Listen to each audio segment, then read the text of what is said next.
You decide when your quest ends, because that's how it's supposed to be. You determine when you've reached your summit. That's exactly what the Ultimate Business Quest does. It says, we're going to help you come along. You're going to make the commitment. Nobody can do it for you, but we'll walk alongside you, because our quest is your quest. Welcome to the I Own It podcast with Ben Reinberg. All right, we are live from the Ben Reinberg I Own It studios today in Laguna Beach, California. And we just keep rolling out incredible guests. And today is no exception. Dr. Travis Fox, thank you for joining us. We're sorry that Michelle can't be with us. Seems she'd be a little bit under the weather, but grateful to have you. And thank you for dialing in with us today. We appreciate it. Thanks for having us, Ben. Appreciate it. Yeah, unfortunately, she's a little bit under the weather due to all the travel, but I'll do my best to keep up with her. She's a lot more intelligent than I am, and certainly a lot better looking, but you got me. All right. Well, we'll keep rolling then. So you're an accomplished entrepreneur, and many of you would call you and Michelle a power couple.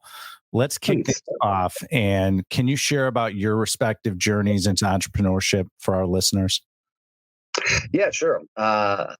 Mine is about 32 years on my journey right now. I'm getting ready to start my 32nd year here in November. Now I'm at the ripe age of 52, and just discovered that I know two things. So that's a really good start for me.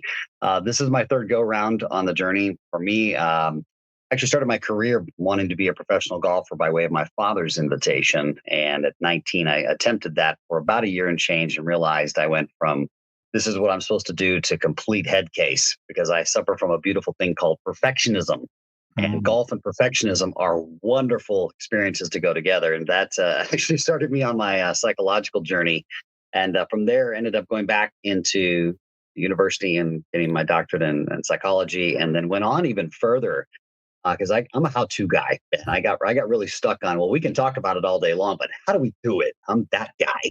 And so I went even further and got a second doctorate in clinical hypnotherapy, and started studying subconscious modalities and shadow work, and really understanding how do we get out of this trauma thing, not just emotional trauma, but business trauma. Then went on and did coach on tour for 10 years, became an Emmy award-winning producer and director, done about 15,000 hours on stages around the world now.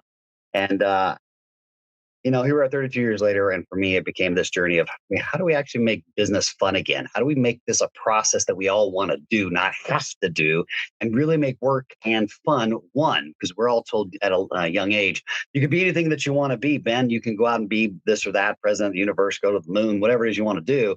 And then all of a sudden we hit summer right after high school. They say, hey, guess what? You got to go figure out how to do the rest of your life. And I went, well, how do you do that? And so for Michelle, it was very similar. She started as believe it or not, as a drag racer at the ripe age of 16 years old. She's gone 265 miles an hour down the track as fast as you can go. Realized that probably wasn't going to be a long career choice for her, but she loves the pace and speed of entrepreneurialism. And then embarked on two different sets of world. One was in the construction world, and the other one was in the sales world.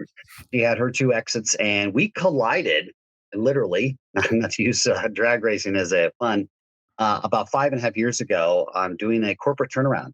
I was called in to help this company turn it around on a $10 million turnaround. And one of my mentors, who sits on our board now, introduced us and said, hey, I think the two of you would be a good jam. And we did the corporate turnaround together.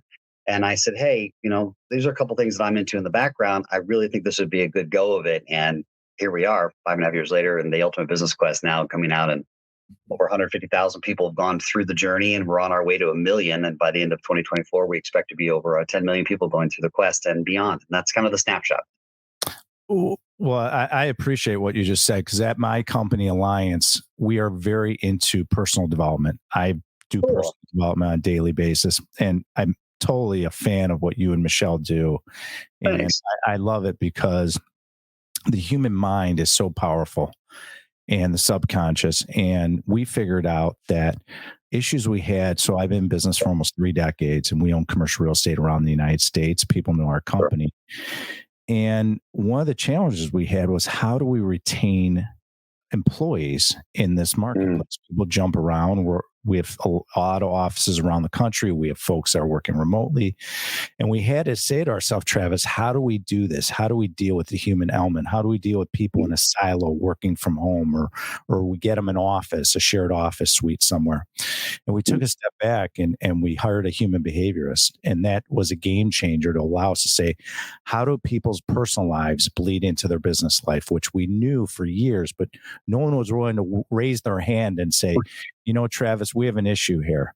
No one's talking about people's personal lives, because your personal life flows into your business life and your business life flows into your personal life. But no one wants to talk about it because it's taboo, because we're in such a litigious society. If you start touching someone's personal beliefs or areas, and we don't really deal with human nature and how the body was functioned by the guy upstairs.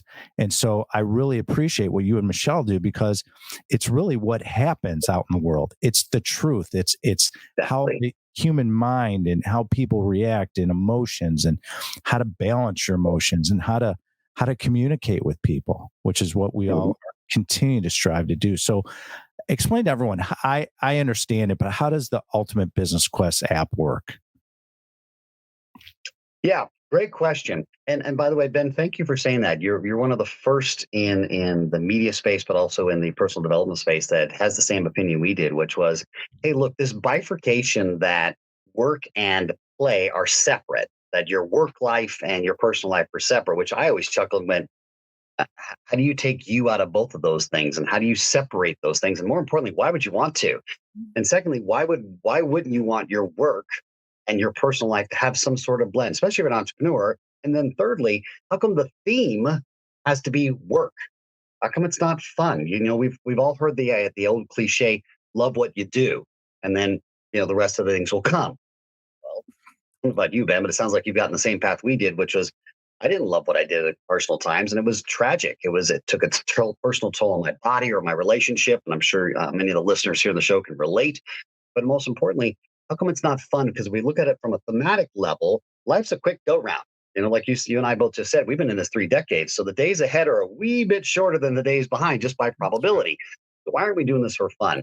So the Ultimate Business Quest started with that theme, which was, how come work isn't fun? That doesn't mean that every day is going to be going to a theme park, but it could be if you approached it from a completely different point of view. And that point of view was starting with, how do you build a team? How do you make the business journey an adventure? So part of what the Ultimate Business Quest does, it says, hey, get inside the quest, because everything you need to start a journey, whether you're an entrepreneur, solopreneur, wantrepreneur, coach, teacher, trainer, MLM, corporate structure, company, doesn't matter. Everybody can get in the quest, but the quest has got a cute little secret. And that is, the app itself isn't the game. It sets you up for the game. And the only way you can come to the Ultimate Business Quest and find out if you or your company make the cut is inside the app. Now, if you decide that you don't want to make the cut, well, every resource that we could possibly gather from not only our personal experience and the entire team, but of experts, not including yourself, for an example, or other experts who've been with us for years, is in there. Because one of the things I'm uber passionate about, and Ben, I'm sure you can relate, is that the School of Hard Knocks sucks. It's terrible. It's the ultimate travesty. And I don't want to be in that school. I got 2 PhDs from that school, and I don't like it. I don't care who you are, and I don't like adults. I haven't met one yet that I really like. And I've met people that happen to be older chronologically, that are, bigger kids in a body. And those are people I tend to hang out with, because again, if we all know that time is the most valuable resource, and we know that cognitively. I mean, I know you know it, Ben, and all the listeners know it. And it's the old cliche, but we don't operate that way. We don't even approach business that way. Heck, we barely approach personal life that way.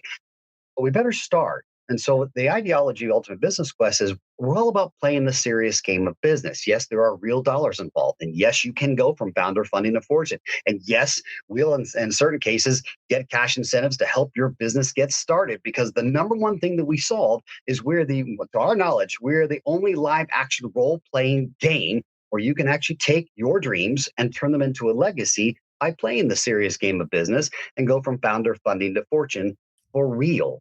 And bring that philosophy, not just for the world, which is where it's at now and continues to grow, but more importantly, bring that to the educational system. Because imagine, Ben, if you and I had learned these philosophies when we were in middle school or in high school, where could we be now? Where would the world be now? because we don't teach that in school anymore. We allow these kids to believe that they can become something else, just like you and I and rest of the listeners did as well. And then we get indoctrinated in the school of hard knocks. Well, it sounds like we're educated, but we still got to figure things out, because now many of your listeners will relate to this, and I know you will too, Ben. You come out of university, you've got this degree, you're supposed to be an accomplished operator. And the first thing you do when you go to apply for your first employment, hey, kid, you don't have any experience. That's right. Well, what the heck did I just spend the last, 18 plus, now adding another 6 to 8 years, depending on what degree you pursued. I'm now 25 years old and I still don't know anything. Yet I'm all these letters before or after my name that said I'm supposed to, but now I've got a good experience. So why don't we reverse this model? Because that's not education. That's indoctrination into slavery. And I couldn't live without that, especially from our side, being a parent. We have 5 kids between us. Our middle child is fully autistic, and yet the rest of our kids are neurotypical. And ironically, the 2 older ones, and now the autistic was the middle, and the younger ones have all said the same thing. Mom, Dad, I didn't really learn anything. I'm bored. I don't get it. So our kids actually come to our meetings. They're a part of what we do. And while they continue to go to, like quote unquote regular school, they're going to the real school. Like you said, the real world, because that's where the experience lives. So by the time they choose whatever their path may be, they have the entrepreneurial experience, they have the educational experience. But more importantly, they know what they want, because I'm with you, Ben. Personal development and work and your relationship are all intertwined. To say that they're not entangled, to me, is the ultimate hypnotic illusion. Absolutely. Let's go a little deeper on the app, because people are going to want to know. So what kind of people tend to work on the app, and what does it take to be successful as a mentee in the app, like versus one-on-one with a real life coach? And because one of the things that people struggle with is, Travis, and you understand this, is accountability. So how does accountability differ?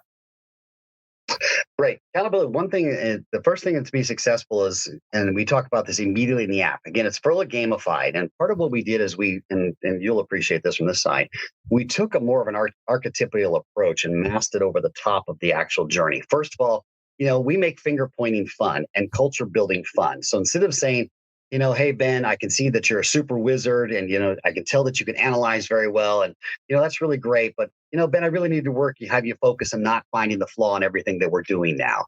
That's not a real positive motivational structure in any business, whether it's entrepreneurial or corporate. However, if I come to you and say, man, Ben is a super wizard. This guy's a genius. He invents the things that allow us to do things like go to the moon or figure out how to build this skyscraper. And guess what? I know that, Ben, I'm going to give you this business plan. I know you're going to tear it apart. You're going to find everything that is the dumbest thing. You're going to tell me this is why this is the worst idea we've ever thought of. But if I know that going in, I now know that when Ben comes back and tells me all the reasons this thing isn't going to work, he's doing it because, 1, that's his genius. And 2, I'm expecting him to do it because I need him to find the flaw, because wizards, the brilliant geniuses of the world that you are, you do find the flaw. The downside is you keep finding it. And you keep finding it, and you keep finding it, which means you ultimately get stuck in your own head if we don't have people that can take those flaws and then turn them into successful opportunities, which are the warriors, like our doers. So first of all, we walk you through the archetypal journey. And our archetypal system isn't just 4 archetypes, because the quadratic model is probably the worst thing that ever happened to the human dynamic, starting with the Myers-Briggs. With all due respect, I don't mean that disrespectfully. We got here where we got here. But to say that you're only one of 4 things is insane. That's nuts. Right? You're much more dynamic. It's a 360 approach. There's actually 64 in our entire system, but we start with the basic 4. First of all, you're going to come in. That's the first thing you're going to do. The second thing you're learning to do is learn the difference between commitment and quit. Many of us think we're committed, and we're committed until all of a sudden we hit our first roadblock, or our first, whoops, that wasn't what I counted on, or hey, Ben, that didn't look the way we thought it was going to look, because entrepreneurialism, or even a company corporate structure, selling my product, well, that's a straight line, because that's what they told me in school it's supposed to be. And anybody who's been on this planet longer than 30 seconds, including everyone listening to your beautiful podcast, knows that is just bollocks. It's not true. Nothing even close. In fact, it's a big bowl of spaghetti. But if we're approaching it from the perspective that it is an adventure, and it is a game, and it is a fun game, and the winning isn't just necessarily monetarily, well, that's definitely a way to structure the value. But it's building systems, it's building culture, it's building leadership, it's building beyond motivation. I'm someone who loathes motivation, Ben. I can't stand it, because motivation is something you constantly have to keep redoing. And eventually you'll run out of it. It just won't do it. But being inspired is something different. You're on fire. You want to get up every day. You want to move. You want to do a podcast. You want to travel around the world. You want to build your company. You want to tell everybody what it's about. Even though you're going to get scared, you're going to face those things. It makes it more fun. So that's the first thing. And then the third accountability is the app checks on you. We have a beautiful thing called the BPR. And the BPR is your business, your personal, and your relationship. And as you go in there, it's absolutely free. When you put it in there, the app will track what you're doing. It'll say, hey, what did you do this hour? This is where we get an accountability reality check because, and Ben, I know you know this is what I love about everything you do is this is simple. Hey, Ben, how long do you work? Well, I work about 8 hours a day, Travis. No, you don't. You work about 4. The other 4, you're off doing other things that we have rationalized, justified, excused, given her some sort of, self-hypnosis that we are working. And then we start to really look at other things. Where does that illusion of what we think we're doing bleed into my relationship? Am I really spending time with my significant other? Am I really spending quality time with my kids? Am I spending time with my friends, my family? Reality check is it's an obligation often. Not always, but often. And of course, the third is ourselves. We start with the personal because if you can't master yourself, it's going to be incredibly difficult to master your journey. It's going to be incredibly difficult to master your leadership. And most importantly, to become the king and queen and truly claim your throne and build your castle and leave a legacy, exactly as I say it, you have to not only just realize the 4 archetypes, but you get to evolve yourself into the other parts. And this is where it gets fun. Now, Ben, I know you love personal development, so we'll go down this side rabbit hole as well. Often we go to some sort of personal development experience and it becomes either a boohoo session or a kumbaya or, wow, that's a great dopamine push. I know I used to stand on stages and do similar things myself, so I hold myself in contempt. But we really don't talk about where the truth lives.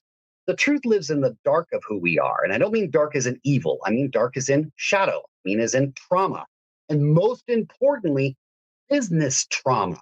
We all have business trauma. We've tried something and people said, Ben, that is the dumbest thing. I can't even believe it. It's total bollocks. Or, hey, Ben, man, you just wasted your money. I can't believe this. All right, fine. If you want me to support your idea, I'll give you a couple of bucks. And it's almost an obligation. And if you've been anybody, and you've seen maybe the famous movie, The Founder with Michael Keaton about Ray Kroc, he was continuing to look until he finally found what his path was, and probably deep into his lifespan or in late 50s. But if you look at that movie, it's a similar concept. We're always being told we can't do it, we can't do it, we can't do it until we've done it. And then everyone wants to say, I want to be a part of it. Again, no one wants to be first in, yet no one wants to be left out. So when we talk about accountability, 1, we look at the BPR, and then 2, we start to make it, hey, how do I explore my personality? Instead of saying, hey, Travis, or hey, Ben, when you get upset and your warrior gets really upset, you turn into this barbarian, right? That's an easier way to palletize of, hey, when you guys get upset, it really affects the energy, the culture. It's a kind of a burn everything down. It's an effort kind of attitude. That is when your barbarian shows up. And we can start to look at, how come I go to barbarian? Where is my heart broken? Because that's when we go to barbarian. It's not because we're out there angry. It's because we're hurt. And especially as men, we're incredibly challenged to admit that we're hurt because we don't feel good enough. We're successful, not a great enough provider. I'm not a husband, a leader, whatever ideology they're going through. It makes it fun, but it also allows us to look at the places where we tripped ourselves up before. And that accountability, the amount of results we thought it would bring was, we knew it was going to be significant, but the reality check of the data, it is beyond significant because that's where the truth lives. The truth lives in the dark of who we are. And until we make a fun experience, and I don't mean that it's always going to be fun. I mean, fun is a non-scary to go look at it, to go face the dragon and really conquer it. Well, then the truth is, and you know this too, Ben, we are subconsciously doomed to repeat it. We know we are, and we'll do it anyways. And that's when we kill all of our inspiration, we kill all of our hope, and most important, we kill our dreams, and we trade it in for this beautiful thing that's a powerful, powerful drug, and that's called hope. Now, hope is necessary to a certain degree, but when hope is all you have, now we move into desperation. And desperation is when we quit, and that real part of us that was never really committed steps up, and it takes over your mind, and now all of a sudden, we've gone all the way down the rabbit hole, and we literally have just given up on ourselves and we've given up our dreams. And that's when everyone on the planet gets hurt because we need people to dream. We need people to push that envelope. We need people to keep going. What if, what if, what if?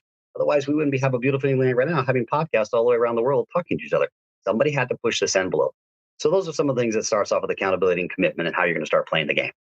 Well, I really appreciate what you said because I had to do the same thing. Thanks. Travis. I had to look at myself years ago and Right. see where my darkness was, and I took a step back and I said, okay, where are the things I have to work on? And Right. I had a mentor of mine, and we spent about a year and we went real deep of like what Right. was the truth, and I had to look in the mirror and see where are the things I have to work on.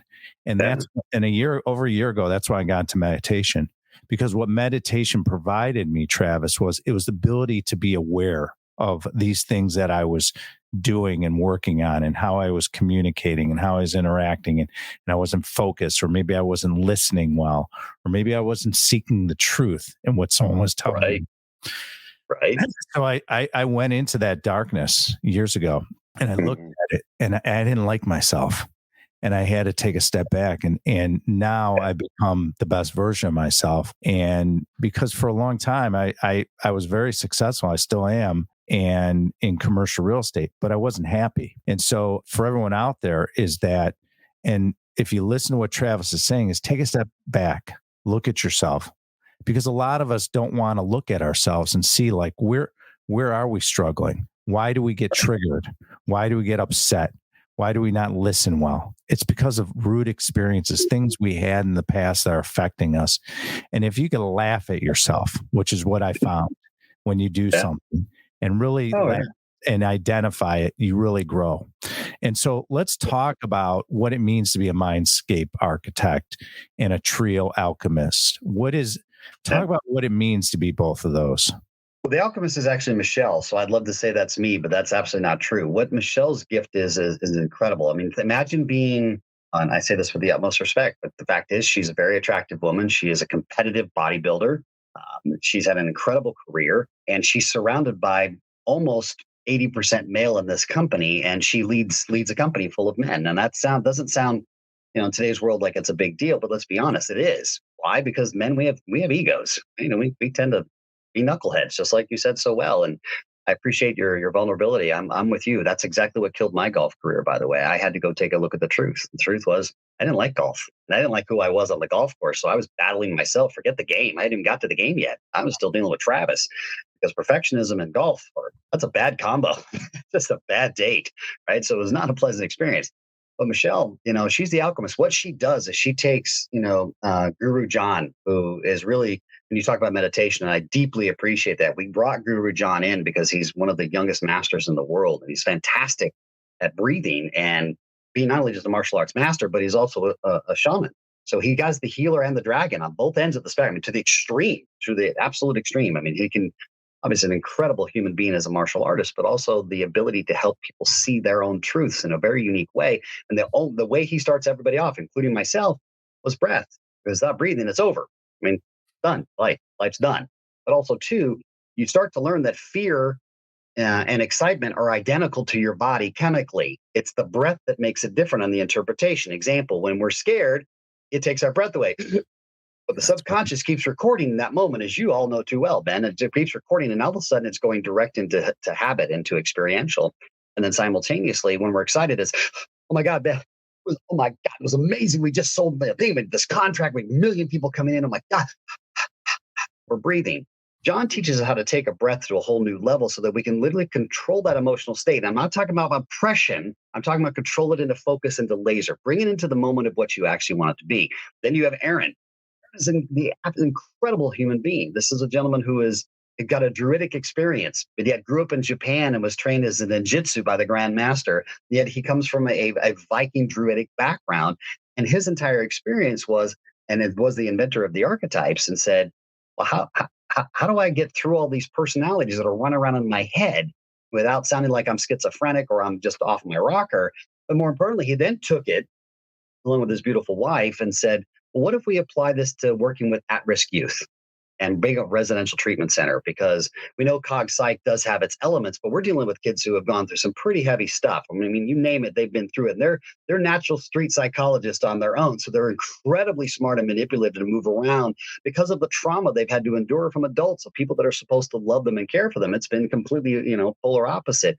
And he found by moving them into what my technique is called synthesiastic movement, by moving them into the fantasy and moving into the subconscious, and then adding an element that made them look at it from a different lens, i.e., a warrior, a wizard, or a bard, or a jester, they would jump out. And from there, they found that by treating the whole family from that point of view, again, making finger pointing a little more fun, their recovery rate went through the roof, and it became the #1 residential treatment center for 10 years. And so she takes that.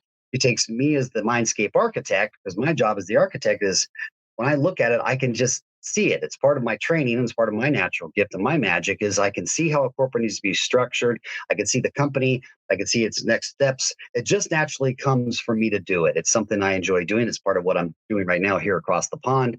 And she has to take all three of those guys and put it in this beautiful synthesia, and every day, along with the rest of this entire company, which is all warrior, wizard, bards, and jesters involved, and alchemize it to make sure that the quest is delivered in a fun way, that the app does its part, because that's your ultimate resource center, that find out if your company is going to make the cut when you actually come to the cut, which is called the carnival of unconventional thought. Because, to be an entrepreneur, you have to be unconventional. Who wants to be conventional? Clearly what you've done, Ben, is yes, there are some conventional principles, and they're necessary. Please don't misunderstand that comment. However, what made you successful is not the principles. It's everything about you that is unconventional. That said, how do I approach this problem uniquely? How do I make this fun? How do I make our team alchemize to come up with solutions that haven't been done before to create different results? That is what she does so eloquently well with the three of us and then the rest of the team. And then we bring it to all of you to say, here's a great message for you. Here's exactly how you apply it. Find out how you play the game. Who are you? Warrior, wizard, bard, jester. Why do you do the things that you do, and making that fun as well as your team? 3, are you going to get the exclusive ticket to come to see if you can make the cut to actually get your business cash incentivized and get you funded? Because the reality check is, the first problem that we solve is raising money sucks. It's a terrible experience. Once you get past your friends and family who all say, oh, okay, Ben, anything that you do, we'll put a couple bucks in because doggone it, we love you. Well, then you step out into the real world, maybe your angel round, or you've walked into your first VC meeting and you've got absolutely destroyed because they enjoy it in some sadistical kind of vampiric way. And not all do. I'm being macroizing, of course. Or you go in and you just can't figure out how to raise money, or maybe you come from a place where you've never been around people that will invest in you, or where to go and what to do. And it really is a kind of this vampiric dream sucker that pulls the life out of these dreams. And we need these people to have good quality funding. And obviously it's getting more and more unique as the world kind of alchemizes into the reality of we're one world now. That's what she does so well. And that's what the three of us around her did. And then bringing the rest of the team so that you can take that experience. And their first solve is that thing, help you raise money. Because the reality check, money, yeah, it's generally the first hurdle we find out where everything that's blocking you shows up. Now, that's the moment. That's the key moment right there. Are you going to make the cut? Now, what makes us unique, Ben, and unlike any other experience out there on the planet that we're aware of, we looked at everything to ensure this, we don't cut anybody. I don't have the power to say, Ben, that's the dumbest idea in the world. I would never invest in your company. Get out. You decide when your quest ends, because that's how it's supposed to be. You determine when you've reached your summit. And if that means you exit your company at 100 grand, great. Or you exit at 1 billion, great. Or 400 billion, or you don't exit at all. Should it be you that determines that? That's exactly what the Ultimate Business Quest does. It says, we're going to help you come along. You're going to make the commitment. Nobody can do it for you, but we'll walk alongside you, because our quest is your quest. However, you determine when your quest ends, not us. And as long as you continue to go, we're going to go right alongside you so that you can take your business all the way truly from founder funding to fortune. And what if we did it in a game show style so that it actually involved everyone? And no matter what level of quest you're at, you can play. It's great. I mean, what is the business model for your app? Is it free for new users? How does it work? Absolutely. Absolutely. This is where I get to point my finger at myself. Myself and Aaron and Robert Riopel are the three that have spent the most time on stages around the world together. Collectively, we've done over about 50,000 hours in training and leadership training, et cetera, and even selling stuff in the back of the room, right? Self-included. And one of my pet peeves with that entire model, and this is me talking about myself in particular, is that I knew, Ben, it's just statistics. I knew that some 90% who would take our experience, become a master architect, or start to function out at their business or their sales training, they would go outside the room, they'd buy it, and they weren't going to do anything with it. Yeah, of course, it's a high ticket sales item, and it sounds really cool that I got a $30,000 offer. But that sucks for me. I want to leave a legacy. I want people to actually do something. But Travis was a great salesman. Yeah, I happen to be a great salesman and promoter and marketer because I'm passionate and inspired about what I do and then love. But I also want to make a deeper impact. And I wanted to do it in a way that didn't require therapy, that they had to be in therapy for the next 20 years. And I'm not devaluing therapy at all. It does have its value. But in business, it can also derail you very quickly and also can become a very consuming process if you're not careful. And ultimately, in some cases, get a codependent relationship in reverse. And so for me, it was how do we make that experience for people fun? Because my whole life has been about fun, and I know there's some people go, well, Travis, it can't be fun, and I'm like, says who? Show Uh, me who says it can't be fun. And I can clearly tell you're a brilliant wizard with a warrior mentality, which means you can think up the strategy, but you'll have the implementation to do it. But you also realize if you're not enjoying it, you're out of here, man. You'll quit. I don't care how much money's involved, Ben, you won't do it. Why? I'm the exact same cloth, brother, and I can spot it at a million miles an hour. And what if we could teach people to ask one simple, very easy question that's non-invasive, and they can start to see how people show up. Now, the second thing that it changes, because raising money sucks, is how do I network? Network for real. Because the truth is, and Ben, I know you know this, because you're definitely a top operator. We've been to all the networking operations. We've gone to them all. And after about the fifth person, we're bored. We go over, head to the bar, or see what's going on around us. And God forbid you ever come to Vegas where we're based. You'll wander off and go to whatever the million distractions that are there to offer for you to do so. But more importantly, you don't really network. You say the same thing. Hey, Ben, what's your name? Hey, you're married. What do you do? Give me your elevator pitch. I'm bored. I'm not even engaged. And you said it so eloquent at the beginning of this podcast. Thank you. Which is we hear, but we're not really listening. What if we make networking fun? And we actually show this in the app when we walk through at the cut. Is we show you how to network in one question, and now all of a sudden I begin to see, oh, that's how they fit. I know how to team build. Oh, you know what? I know Ben's company is looking for this. Boom. Let me introduce the two of you. And now this. Well, no, I better not give that to Ben because what if I help Ben and he's successful? Yeah, but what if I do help Ben and he's successful? Do you think Ben might go, hey, Trav, that was really cool. How'd you do that? And if Ben doesn't, I'm not going to carry that around because I'm off networking still on my quest. I'm just passing that person to you so that you guys can start yours or continue yours. So the second thing we solve is how to make networking fun. When you come to the cut, there's generally between 500 and 1,000 people in the room because we want everybody to do that. Within literally a half hour, everybody knows everybody in the room. They know what to categorize is it, how to put it together, and they team build. And more importantly, they come for their own quest. But now what happens, and it happens every single time, and it's fun to watch, all of a sudden they'll coagulate and these little teams will form and they'll start forming these other ideas of, well, I came here, Ben, because I wanted to be this or that. And next thing you know, they've built these building blocks together and they've got this other bigger idea that they would have never have thought if they hadn't approached networking from a fun way. And then the third one, of course, is you determine when your cut ends. Because at that moment, we get to find out the truth. Are you committed or are you just here to commit to quitting? And okay, both are okay, but you don't get to point to somebody else and say, well, Ben wouldn't fund my company. And that's the reason I'm not successful. No, that's justification, rationalization, called the pit of excuses. If the truth is, you were never committed in the first place because you were motivated, you weren't inspired. So now we get to see it. And now, Ben, we know where to target. We know how to say, okay, in the app, before you come back to the cut again, and then you're really to make the cut, these are the areas you're going to want to jam to. You want to go over to the Oasis. You're going to want to jam into Architect's Mountain. And you're going to take these adventures where they're going to walk you through it. And again, all in the same style and the same culture. So you understand everything that's going on. But more importantly, you have a wizard's checklist at every single adventure you go through. You go, this is what you just went through. This is how you apply it to your business. And then you get to choose how you apply it. You're constantly knowing where to target. Ben, I know you know this from the self-development side. Sometimes that can be a big, big, big labyrinth wrapped in an enigma, wrapped in a maze of, well, what is my trauma? Yeah, I didn't like myself. But we both know that's a macroized statement. There are some very specific things go around that comment.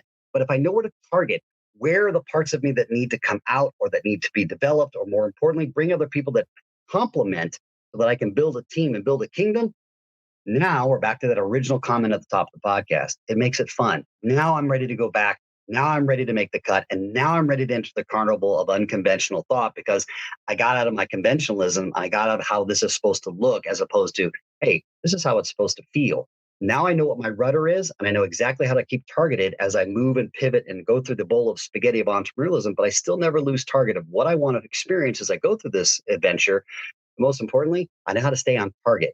Ben, I know you know this as well. That's the one of the top things we see with companies is they wander off shiny object syndrome. And next thing you know, their original mission statement is here and they're way over there in some other land. And you're going, I'm confused. They're confused. And then they wonder why raising money sucks and why networking isn't effective for them. And now we can put them in very specific pinpoints inside one of the adventures to claim their castle. And it's interesting. You mentioned about raising equity. I've been raising equity for almost 30 years now. And being commercial real estate, whether it's our funds or our syndications, it's a constant battle. We're currently raising equity for our new fund, the Alliance Medical Property Fund, which is an incredible investment opportunity. And it's a tough environment right now. I mean, the economy is really wavering. We're probably going to head into a deep recession next year. I'm assuming based on the $1.6 trillion commercial real estate loans coming due in the next 18 months. And it's coming down the barrel and we could see it. And with that being said, raising capital is about mindset. It's about showing up. It's about taking care of yourself and your mind. Because people ask me all the time, Travis, like, what's the secret? You've been doing it for so long. You've had great success. You guys own commercial real estate around the United States. You develop niches. You've been a pioneer on certain niches in the space. What is the secret? And the secret is exactly, it's working on yourself. It's showing up to be present and to listen, because raising equity is about solving problems. We bring a new investor in, we bring in credit investors. It's about, I want to understand what is your situation, your problem that you're looking for investment. Maybe it's diversification. Maybe it's you want good sponsorship, good cash flow, upside. You want tax benefits if you invest in commercial real estate. And that's what we explore. But once you start growing in your career, it becomes the Birkin bag theory, because it becomes exclusive. Because when you do all these things that Travis is saying, well, guess what? You attract people into your universe. And that allows you to grow and become an icon or a mogul or someone like yourself, an expert in what you do, your specific niche.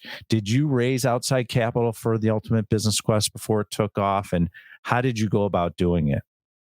Absolutely. Obviously, the first capital was us. Well, we put our own money in. Then we went to our friends and family round, raised money, and then we went to outside capital, went to our accredited investors. And now, and it's funny you should talk about a fund. Part of what got behind us was a fund that actually got behind us, because what we did was unique. We said, look, part of what makes the quest so unique is we're on our own quest, right? We have this very specific thing that all of us are on. We're very public about it when you come to the Cut or you come to Conquest or the Ultimate Business Quest and you go to have those experiences with us. But most importantly, we said, look, going and investing in IT or IP or going into an app, that's a very specific niche market. And unless you really understand it, you're going to end up in one of two places. Either you're going to self-fund it or you're going to end up in a VC world where you're going to end up with maybe, 5 to 15% left of the equity as a founder. And that's okay. The model has had success. It's also had significant failure. We said, well, what if it went the other way? What if we actually had our entire company was backed by assets? What if it was backed by real estate? We are a real estate manufacturing company. We're a SIP manufacturer. And we're working our 6th facility here in the United States, but also too, because the quest for us was also the 2-part bifurcation, which was everybody wants to be financially free. And generally, they want to own their own business, their own idea, their own company. And now being more so than, probably when you and I first started our evolution 30 years ago. But also, too, at least in America, but really on a global scale, everybody wants to be the king and queen of their own castle. We want to own our own home, and we want it to be quality home. We want it to be an affordable home, and affordable, unfortunately, has turned into often cheap or less than, right? Why? Affordability just means affordability. That's what the actual definition means. So we attacked it from a point of view and said, we're going to take all the philosophies and everything we do over here in entrepreneurial land. We're going to apply it to real estate. We're going to apply it to manufacture. We're going to apply it to BTR and BTS communities, build to rent, build to sell communities. We're going to actually go out, take that money invested in, make sure that our company owns that company, which is really the backing under the top of the quest. Because that way, any one of our investors knew that if we blew up the quest, if we actually just missed the mark and then, it sounded like a great idea. The beta was awesome, but wow, the alpha was just Alex, we're out of here. That they had a tangible asset to back it up. And that was our manufacturing facilities. So we took that philosophy and literally took it from an idea from founder to funding to fortune, and grew the company up. Then we started getting involved in, hey, how do we help make communities that need that rehabilitation, that are maybe former Section 8 or they're QCTs, or they're maybe unfairly impacted by the COVID experience that we went through, that are not getting those attention that they deserve. And we said, what if we went in and we could actually change through our SIP manufacturing? And then we developed the next thing through that called the ESP system, where we've actually taken SIPs to the next level. So we could build houses faster. We could build them more in a quality experience. We could build them with skilled and unskilled labor so that everybody could be employed. But most importantly, people could afford it. I mean, the median house price, and anybody knows this, I know it's you, Ben, is, we're talking about anywhere $500,000 to $650,000 now is the median house price. Well, how do you expect to do that if you're on anywhere from a $15 to a $50 hour wage experience? It's incredibly challenging, right? Or you're going to buy an aged home that needs some rehab, and then you're constantly in this repair process, and it becomes a money pit, and then you finally just give up on it. And Ben, you said something I want to reevaluate and expand on, and that is that environment, that attracting of people can become incredibly difficult when you come home and you just feel like bullocks. You look at the house and you got the things falling apart, and the plumbing's not working over here, and I got to replace this drywall, or I got to keep paying these contractors that do half-hearted jobs. No disrespect to the contractors out there, and you just quit.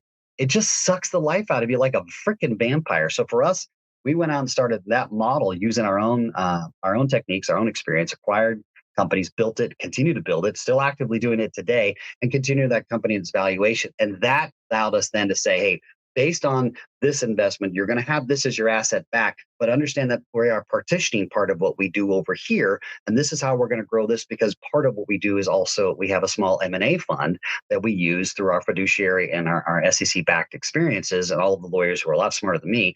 We find companies that are really quality companies, and we say, hey, let's help you along, but we're not going to do it in a VC style. I'm not here to take 70% of your company.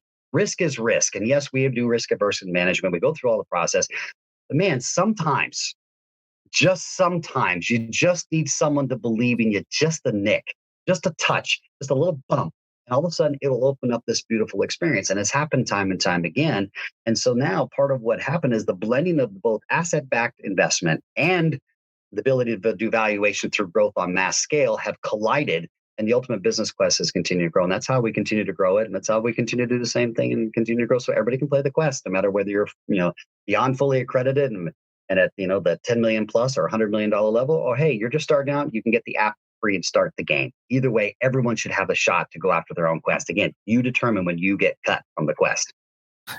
I like what you said, because when I was younger, I had a gentleman that believed in me, and that was the confidence built. You just need that one person that believes in you and says, hey, I'm going to give you some money and go out there and buy real estate, or go out there and start your business, whatever. And that moral support is huge. Like, one of my moral supports when I was younger and I was early in my 20s, I was starting my business, was my mother. She gave me a poem called The Victor, and I cut it out. It was in the Chicago Tribune. I'm from Chicago. Now I live in Southern California. And she said, put this in your wallet. Okay. I still carry a wallet. Most people don't. I don't know why, but I still do. And That's I awesome. put this little piece of paper, and it because it was a newspaper, it started, becoming more and more yellow, as I'm sure you're aware.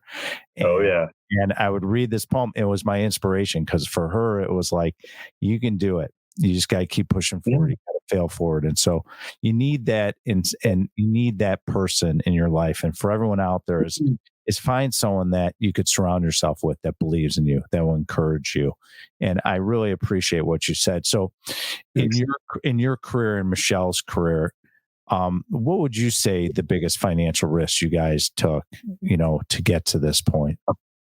Great question. And it goes back to the very beginning. And first of all, I didn't thank you, Ben, and I owe you thank you and all your listeners. We are a power couple. It wasn't designed to be one. It was designed to be a dream for me and for her.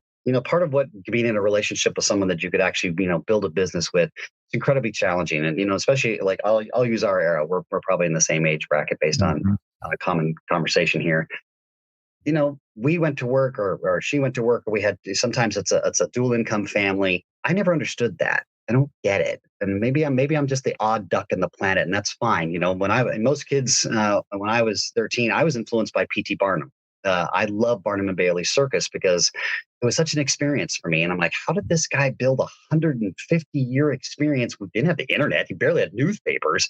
The telephone didn't exist. And yet this thing continues to grow and grow. And to this day, in fact, at our office, we have one of the original centennial coins from P.T. Barnum Circus as an homage. And that's a legacy. Isn't that what we all really want to do? And that's why we all started business in the first place. And sometimes for the family. But then why do we then spend 8-10 hours a day working away from the very thing that we say that we love and expect it to flourish? Because we don't focus on it. We're there in this moments. And often we come home and we're just trying to get through our own day, or we kind of talk to the kids, and that's not what anybody really wants, but we do that as a coping mechanism, a survival mechanism. So for Michelle and I, the biggest financial risk that we took was, hey, our relationship and our business are going to be very intertwined. And when we first started talking, some of our investors were concerned. And we said, no, from a legal perspective, we've handled that to ensure survivability, not just from how we've structured that, but more importantly, I'm now chairman of the board, and she's actually the CEO of the company. She runs the company. My job is to create the architecture to help support everything that she's doing around the team. But we sit down every day and check in. Even though we're working side by side, there are times where we're in different departments doing different things. And the biggest financial risk was, well, what if we blow up the relationship? What if we blow that up? That affects the company, that affects our personal fortune, it affects the thousands of people who are in the quest right now, and the millions getting ready to come through it. That was the biggest risk for us. It wasn't necessarily the money, because come on, Ben, we can all go make more money. It's out there. There's trillions floating around on the planet. Especially after COVID, there's just printing money like it fell off the trees. I'm not saying that's good or bad. That's a whole nother conversation. I'm just saying it's on the planet. It's not like we've taken the money and put it in the shuttle and shipped it off the moon and reduced what capital is out there in the world. But that was the risk. And we knew it going in. And we said, look, part of what we also have to continue is to walk our talk, and not from a perfectionist will show you, but from our own experience, because it had to be authentic. It had to be true, where you see us on stage. And yes, we are together. We are husband and wife. Everybody knows it. We're brothers and sisters in the family. And that's our circus of family friends all together in the carnival. The risk was, well, what happens if we decide to end it? What happens if something happens to one of us? How do we deal with that? And that was a risk we took. But at the same time, I will tell you, it is the most rewarding thing, because, man, and Ben, you're the right man to understand this and translate this to your listeners, please. It also, too, is what absolutely keeps us present. Yeah. Because of the risk.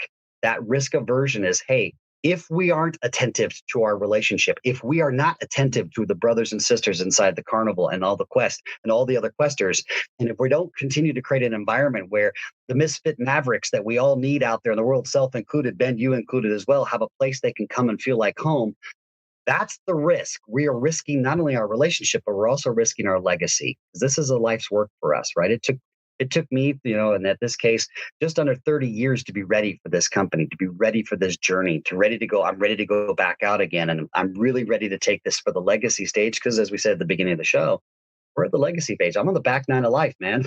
I'm playing this back nine. I'm shooting for every pin, but every swing I take for that pin, I know it. I put everything into it. It's 100%. It's fully committed. And I don't always get the results that I want, but I know I'll get the results I want because I am committed, and so is our team. And that was the risk.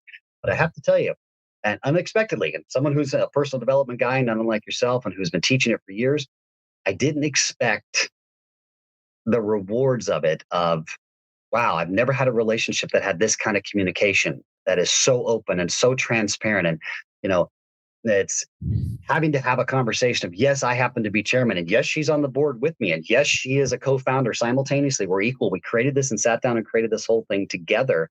That there are times where, yep, you're the CEO, and there are decisions she makes that sometimes freak me out, because I only know what I know. And of course I know everything, not true, but I joke at myself. And there's vice versa, where I say, hey, this is where I believe the company is ready to go. And we learn to support each other through conflict without having conflict. That doesn't mean we don't disagree with each other. We do at times, but the communication that comes out of that, and that really, Ben, really took our company values to the next level. And that's where when you hear us, and when you come to the cut and you're around us, you'll hear us talk about TLC all the time. And people think it's tender, loving care. It is to a certain degree, but that's not the company values. The company values are trust, loyalty, and communication. Because with those three, now it's fun. Because I'm not looking over my shoulder. It's looking who's doing some sort of Machiavellian experience to try to thwart the company from inside. I trust that I look to my left or to my right, that John or Aaron or Robert or Gabor or Evan or all the other people, Michelle, or that are in the company, I'm not having to look at them. We're all looking in the same direction. And that eliminates the trust factor. And Yep. loyalty, you're loyal because you have communication. It's not because you have to demand loyalty or you have to buy loyalty. Those are ways to do it. But I found in the past that you can only buy a loyalty to a certain degree because there's someone who's got a bigger wallet, who's got a different dream, and loyalty can be bought in that way. But when it's loyalty from an experience, it has gone through the dirt. You've gone through the creation. You've gone through the blood, sweat, and tears, the joy, all of that. Trust, loyalty, and communication became our company core values. And it's something we talk about in the quest and in the cut all the time of know your company values. And that was the biggest risk. But that biggest reward was all of that as well. Yeah, I love that. Communication is everything. It really is. It's the art. It's tough. It's hard because you got different generations, different backgrounds, different people have different lens and root experiences. Communication is such a challenge that you have to keep working at. And let's talk about success because you guys have been successful, you and Michelle, and success can be measured in all different ways. And it's, and it can be debated till the end of the earth. And how do you differentiate between riches and wealth? And what do you feel is the most valuable? Oh, that's a great question.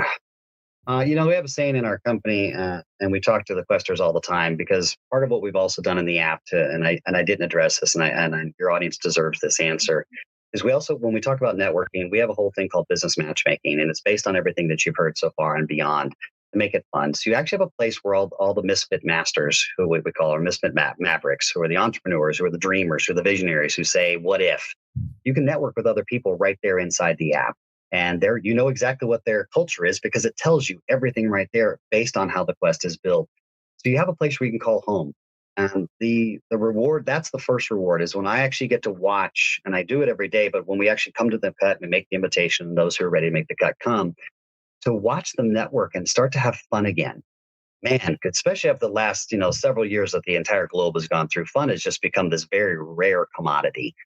Two, my whole life, for me, Ben, I was on stage alone. I have a crew and I've had audiences, and I've obviously, but it was centered around Travis Fox. And I know this is going to sound completely odd, but for those who've ever been to that experience, it's lonely up there. It sucked. It got to the point where it was actually emotionally painful for me. And I'd gotten so good at it because I've done it 8,000-9,000 times that I would check out mentally. Yeah, I was there talking to you, and yes, Ben, you'd hear everything I would say, and you'd get the same experience of Travis Fox, but Travis mentally was off doing something else. I wasn't even present in my own life. And that was really something no different than we talked about earlier. I had to look at the truth. The truth is I was unhappy. I was miserable on stage. But from an outside perspective, I looked successful. I had all the monetary success. I had audiences. I had fame. I had this and that. And I know it sounds like a cliche, but the reason why it's called a cliche is because it happens a lot. And there's a reason why we have those cliches. And there are little guideposts along the way. That great architect above says, hey, when you get to this one, you have another choice to make. Now, one of the things that I learned, and this is how I impart it, and I'm sure that you have your version of it, Ben, and audience, take this for what it's worth. But the simplest thing that we came to is there are no answers. There's just choices. And when those cliches came up, those are choice moments. You get to choose your own adventure, but the end result for us is all of us is the same. Right? As the great Alan Watts said, death is imminent. Life is a choice. How you choose to live is up to you.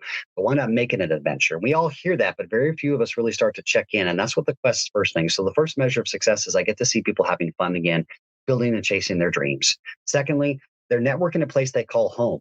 Now, the circus is a place where, yes, you can call that one thing, but this is a carnival. And the carnival was always about the esoteric, the mysterious, the unknown. How do I discover what's in the dark without getting scared or getting wounded or someone hurting me or taking advantage of me? Then that's what the carnival is about. And we named it the carnival. One is it's an homage, but two, that's what the carnival really was. It's where you went and saw the tarot reader and the crystal ball, and you saw the magician or the hypnotist, and wow. And it kind of freaked you out, but it also gave you that fear of that fear excitement barrier, and you learned to breathe through it and go, "Oh, that's really cool." Because it's not what I thought it was. It was something different. It's just another way to look at the story and choose, does this fit for you? And how does what you're doing no longer fit? And maybe this is a way that you can help remove it from yourself as opposed to this or that. That's the other one is we allow, I think, in a space where people can look at the uncomfortability. and look at it in a way that makes it comfortable. Now, I don't mean that you're going to be always comfortable. In fact, that's not true. But you get comfortable with looking at the uncomfortability. And no different than you said, Ben, to the audience. I had to look deep, deep, deep, deep, deep down. Because the number one thing I think that is the biggest legacy for us is not only the legacy of the quest itself, and we're changing everything from how we do the structure of funding companies, but how we go about building companies and the ideas. But more importantly, leaving legacies is we make it fun as you actually go down into the dark, because the deepest addiction I found in my entire experience, and this is just my limited 32 years on the planet, is we're addicted to the search, man. We're addicted to searching. I have to go find the answers. I've got to find my soulmate. I've got to find my purpose. Well, what if you don't find it because no one gave you a bloody map? What happens then? Are you just one of the unlucky ones? That's a crap deal. So this addiction that is so subtle then creates its partner friend, which is even worse, which to me is the subtle cancer of us all. And I'm not making light of cancer in the physical frame in any way, shape, or form. But I do believe that there is a potential link here. And if we're willing to look at it from a different lens, I think that we'll all agree that mediocrity is the death of everything. It is when we become comfortable and we stop being curious and we forget that we are on the greatest theme park known to the known universe called planet Earth, where every ride or experience or journey or adventure is available to you now more than ever in human history. There isn't anything you can't go do, either whether it's through the internet or it's through the physicalities of it, through cohesion and collaboration, through communication, going back to that again. And for me, for a place for people to actually look at their addiction of being addicted to the search. I'm addicted. I got to find this, and I got to find that, and I find this, and I find that. When the truth is, the one place we're not going is not a search.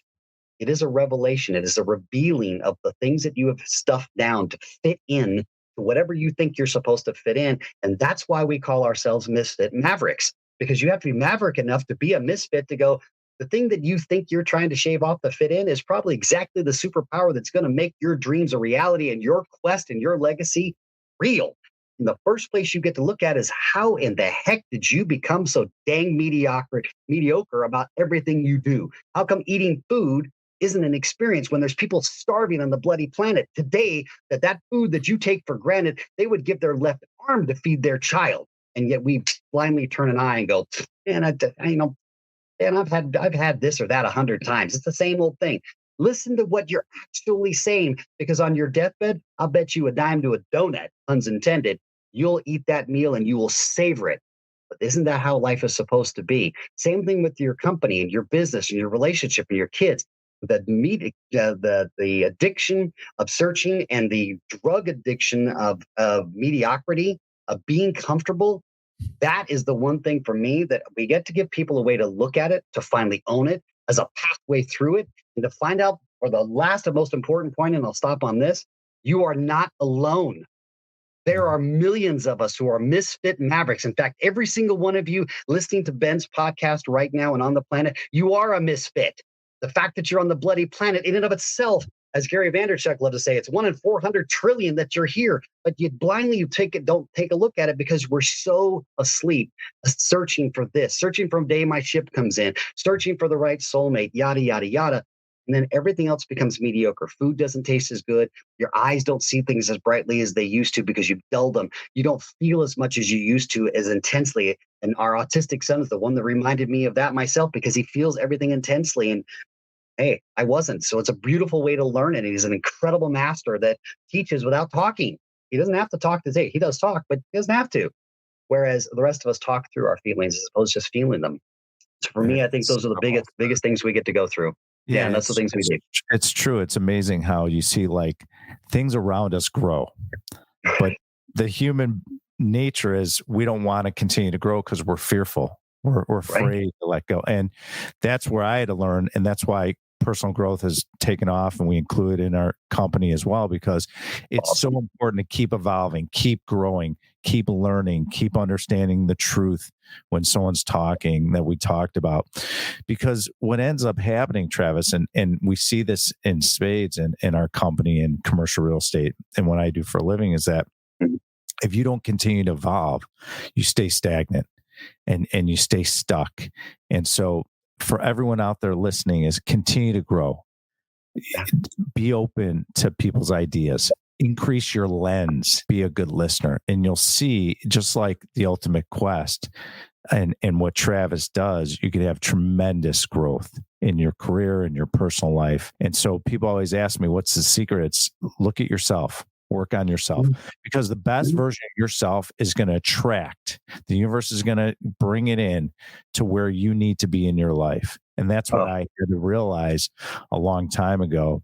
You know, I've had mentors from all over the world that I've worked with. I've been very fortunate to be able to bring them into my universe. Travis, you and Michelle, did both of you did you have mentors, and how did they help you be able to get on this mission and to grow with people and success, and how did they help you early in your career? Because most people that are entrepreneurs and people that come into your universe and people that want to create wealth like we have at my company Alliance, they're wondering, how do I shorten the learning curve? How do I improve as a person? Share your story of what you guys did to be able to get you to this point. Yeah. So thank you. That's a brilliant answer. And then again, Ben, I'm beyond a fan, right? I'm a junkie. I'm a Ben junkie. I'm like, I hang out with people like you, Ben, because why? It's not even just a show. It is who you are. And that to me is people. I think that's the biggest thing, right? Stop being a show. Stop with the social media junk. Knock it off, right? Come on, man. Let's be who you are. And Ben, thank you. And I'm bona fide thanking you. Just listeners, just enjoy a bro moment. I'm having a bromance here, and that's fine. I own it 100%. And get uncomfortable. You do own it. And next time you come back, we're going to have both of you on, and because you both own it. So go ahead. Thank you. Share about your and what you guys went through. Yeah, so I have a couple key mentors. Mine was actually, obviously P.T. Barnum did have an influence, but obviously he was long, not on the planet when I showed up. But the other one was Dr. Dennis Waitley, and the psychology of winning really influenced me. And back in 2020, when I co-produced and co-starred in the sequel to The Secret, which is Beyond the Secret, Dr. Dennis was there. And it took me, again, 40 years to be ready to meet a man who had been influencing my life for decades, to finally sit with him. And when I sat with him, now doctor myself and sitting with Dr. Dennis Waitley, here's the godfather of us all. Psychology of winning is massively impactful. And to hear some of the things that he said to me, brought tears to my eyes to say, Doc, thank you for opening my eyes to the path that I'm now on. And thank you for the legacy that I get to carry, the torch that he's still carrying, but at least lets me put my hand on the torch and walk alongside him now. He's one. Two, for us, there's a gentleman that, most of you may never heard of, but you will, especially as you come to the quest and making the cut. That's Ken Hubbard. And Ken Hubbard has been a longtime partner and a longtime mentor of mine. And he was actually our first board member. He was also Michelle's mentor. And he was the one, true story. And we actually had to go back and ask him if he was that methodical. And he was. A year before Michelle and I actually met, he had looked, because he was mentoring her over in she had her own ad agency, and she was very successful in what she was doing over there. I was over doing what I was doing in architect land and speaking and engaging and working with companies and film and television. And he had the wherewithal to look at the two of us and went, man, if I could get these two in the room, we could have $1 billion idea. We could really change the world. Now, he didn't count that it would turn into a personal relationship. That was the bonus feature, but it did. But Ken has really been a big influence on both of us. He's an incredible board member. He's helped over 1,500 companies and entrepreneurs around the world take their message out. And then the third, and I know this will sound esoteric, and it'll sound kind of like, oh, well, Travis, you're just giving a pat answer. I'm not. I really want you to ask all of you to start looking at it this way. I'm currently over here in London, England at the time of this interview, and I'm working with one of the football teams. And the week that I've been here with them at the chairman's request, I've learned more from these young men than, about football. And I don't mean American football. I mean, true, football. You would say that as soccer in America. That's football. Right. Because I look at everybody as a mentor. And that's really the key. Even now, Ben, listening to you, I'm going, wow, I could really learn more about our commercial real estate. How do we take what we do in real estate and go work with this gentleman and learn more? Because we don't focus on commercial as much as we focus on single family res or multi-stacks. So I'm listening. But I think that's the key. And I think for any of you listening, take it from a guy who's probably, stuck emotionally at 16 years old, even though I'm chronologically going to be 53 here in a couple of months. The the curiosity to really listen and learn that every single person you meet on your quest, as you follow, quote unquote, the yellow brick road, if I can steal the famous line from The Wizard of Oz, is a mentor. There is no such thing as an accident. Because if you truly believe that there is no such thing as an accident, then every single person you meet can't be an accident, lest you be a hypocrite in your own mind. And then you wonder why you're not committed, because you're committed to two ideologies. It doesn't work that way. So for me, now at this age, those are my mentors. My son, our middle son, who's the autistic, he was the one that helped Dr. Fox die. Like you said about yourself, I had to go look at, because I was conditioned. This is how doctors are supposed to be. This is what television looks like. These are the pat answers that you give. This is the blah, blah, blah, all the mediocre stuff, as opposed to just, hey, here it is. This is Travis. I love life. I think it's a zestful experience for me, because I know it's going to end, and there's not a damn thing I can do about it. Excuse my language, but let's own it, kids. It's going to end. And until you wake up from the self-hypnosis that it's not going to, you're doomed to be in the state that you're constantly in. And one day it's going to sneak up on you. And unfortunately, there's a longtime friend of mediocrity, and it's called regret. And they're a pair, and they're a ruthless pair. And so for me, having the opportunity, I've been around 7 people who have taken their final breath in their journey. And at the last, we all heard the cliche, and it's true. I won't bore you with the cliches. You know them all, but it was eye-opening. And I encourage every single one of you, go hang out around people who are in that space. It will radically wake you up. It will scare you to death, puns and tenses. But hopefully, if it's done accurately and you're willing to go listen to everything that they say, they will mentor you and scare you to life. Because the truth is, you're not scared to death. You're scared to live. Ben just said it a minute ago, and it was a key moment, right? Scared to live, to really go after your dreams, to really go after it. Win, lose, or draw doesn't matter, because the end result is the same, right? We all leave the planet broken dead. Even if you believe in reincarnation, you come back again. Doesn't mean you're coming back as you. So you're going to leave broken dead, because you're going to pass it to the next generation. But how you played the game, how did you experience the adventure? That becomes the mentorship of life. And I think for me, those are some 3 key mentors. I know Michelle had, obviously Ken was one for us as well. P.T. Barnum was mine. Dr. Dennis Whaley, it was a huge impact on my life, and the opportunity to be able to do a film with him. And he's still going, and he's still just as bright, just as sharp. I love the P.T. Barnum thing. Thanks, man. We're born in 1970, same age, and I remember going to the circus when I was a kid and being so excited to Chicago Stadium and seeing the circus and how exciting it was. So. True. I encourage my audience and everyone out there listening. I mean, follow Travis. I mean, just wonderful soul, incredibly talented. And it was such a pleasure for me when we were bringing you on the show to actually look into you and understand who you were. And I was very excited for you to come on. And Michelle, by the way, Michelle, if you're out there listening, we are thinking about you. So but Travis is my focus right now. So it's a bromance. Yeah, he gets the spoils. So, but what is the best way to stay engaged with you guys, get involved in your universe quest? So your teachings and what you do is incredibly valuable to the people out there. And I want to share with people so they can get involved with you in your universe. What is the best way to stay connected with you? Well, first and foremost, and thank you for that. And thank you for the compliments. I take them seriously, and I take them to heart.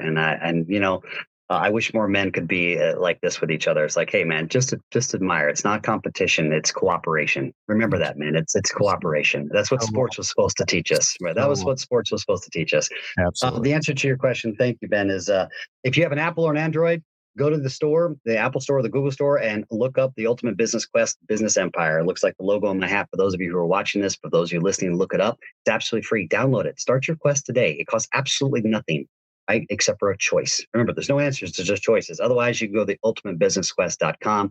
Or if you want to follow me in particular, as Ben said, thank you, Ben, you can follow me on every platform. It's Travis Fox 360 on Instagram, Facebook, TikTok, across the board. They're all there. And everything we just talked about, you'll see me on social media doing it. And yes, it's really me. And no, it's not a bot. It's really us doing it together. And yes, you'll see me do it all goofy. And there's times I'm just a big knucklehead and a goof and a dork. Because guess what?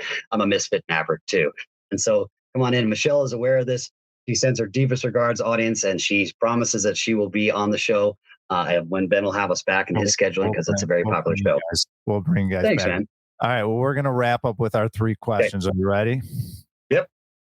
All right. So in our studio, we have a couch in Laguna Beach, and I would say, Travis, get on the couch, close your eyes, kick off your shoes, relax. You are soon to be 53, just like I am. Yep. And go back to when you were 16 years old. There's no internet. We're looking at microfiche at the libraries. We're, hopefully we can get a color TV. It's black and white. Maybe we could watch a movie at home. We have all these dreams, but go back to when you were 16. Sure. Now, you have so much knowledge now, so much experience. Have impacted so many lives. What could you share with yourself now, knowing what you know, if you can go back 16 to really talk to yourself to help you? What would you say to yourself?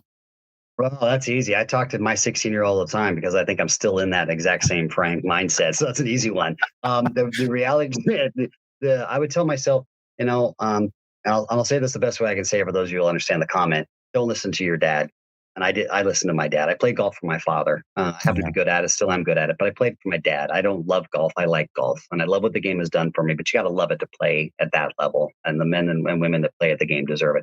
I'd say follow your true heart. My true heart was always entertainment and people.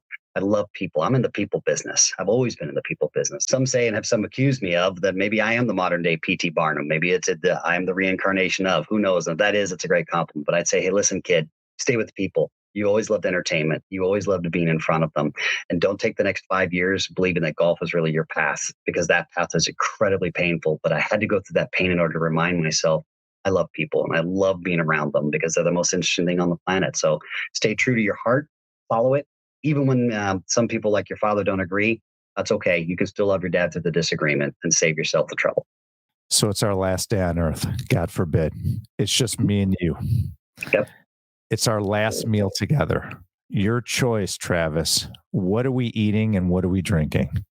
Oh, easy. First of all, I don't drink alcohol because I'm just not good at it. I learned in university, I just suck at it. So you're going to be drinking either pineapple juice, because that is a grape.